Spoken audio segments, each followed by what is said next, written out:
This is a story that came out March 5th, 2018. More U.S. kids landing in ICU from opioids. A growing number of U.S. kids are ending up in the intensive care unit after overdosing on prescription painkillers or other opioids, a new study finds. Researchers found that between 2004 and 2015, the number of children and teens admitted to a pediatric intensive care unit for an opioid overdose nearly doubled. That included teenagers who'd abused the drugs and young children who accidentally gotten a hold of them. These admissions are entirely preventable, said the lead researcher Jason Kane of the University of Chicago, Cummer Children's Hospital. These kids shouldn't be there. The findings report online March 5th in the Journal of Pediatrics offered the latest look at the U.S. opioid plague. An estimate 2.4 million Americans have an opioid use disorder, according to federal estimates.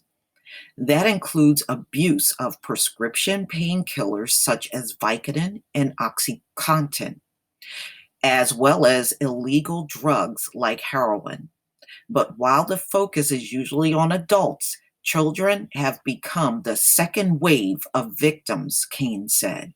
One recent study found that a growing number of children and teenagers are showing up in emergency rooms dependent on opioids. So there you go. Even the children are hooked on the opioids, y'all. In 2013, roughly 135 kids per day were testing positive for opioid dependence in the nation's ER, according to the study. The new study looked at pediatric intensive care unit admissions, which would capture the most serious overdose cases. Some kids landed there in respiratory distress, in need of a ventilator, Kane said. Others needed medication to raise their blood pressure from dangerously low levels. The findings are based on records in 31 U.S. children's hospitals between 2004 and 2015. There were more than 3,600 children and teenagers admitted to the hospital for an opioid overdose, and 43% of them had to be taken in to ICU. Wow. 43% of them landed in ICU. Oh my God. Oh my God. That is horrifying. In contrast, the study found only 12% of children hospitalized for any reason had to be admitted to the ICU. Over time, ICU admissions for opioid rose from 367 kids for the years 2004 to 2007 to 643 between 2012 and 2015.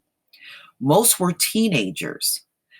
About one third were children younger than 6 who have accidentally gotten their hands on someone's medication, Kane said. You know what? I have to tell y'all, when I was a kid, I had no desire to take my parents' pills. I don't know what's wrong with these kids.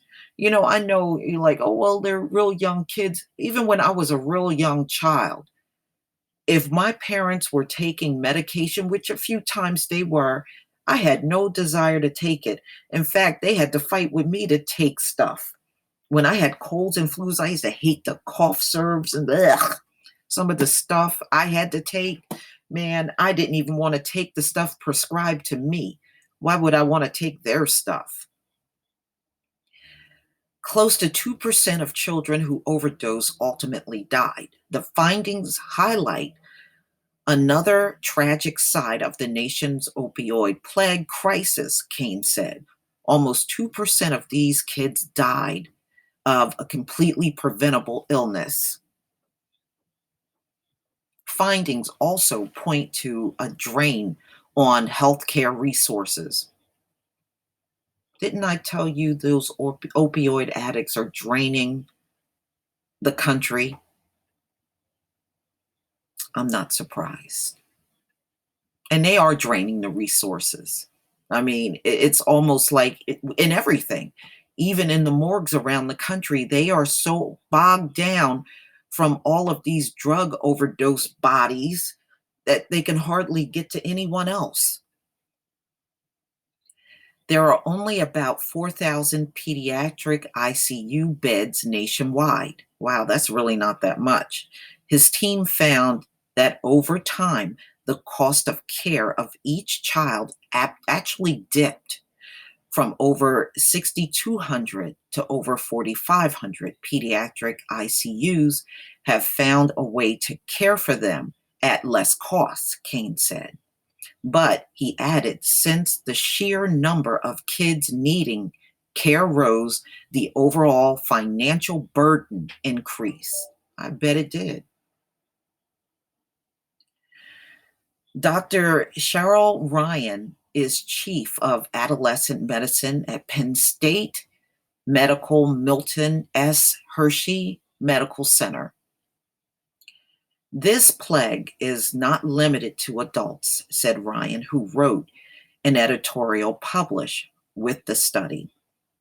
What can parents do? Ryan said that when they have legitimate prescriptions for opioids, they need to keep the prescriptions out of the sight and reach of young children. Yeah, I think a lot of times they're naive and just assume their kids aren't going to touch things, but they have the kind of kids that get into everything.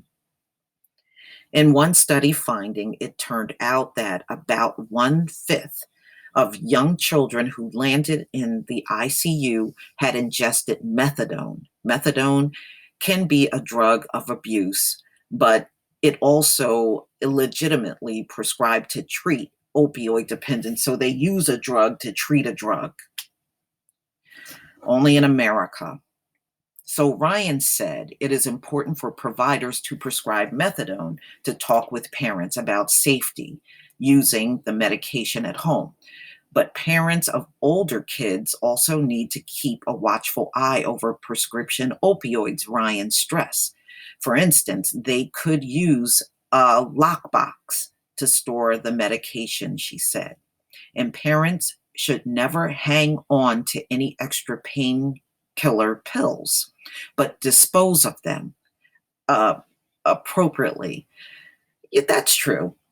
That's really true. If you're not going to take all of them, you may want to, some places now let you turn unused pills in.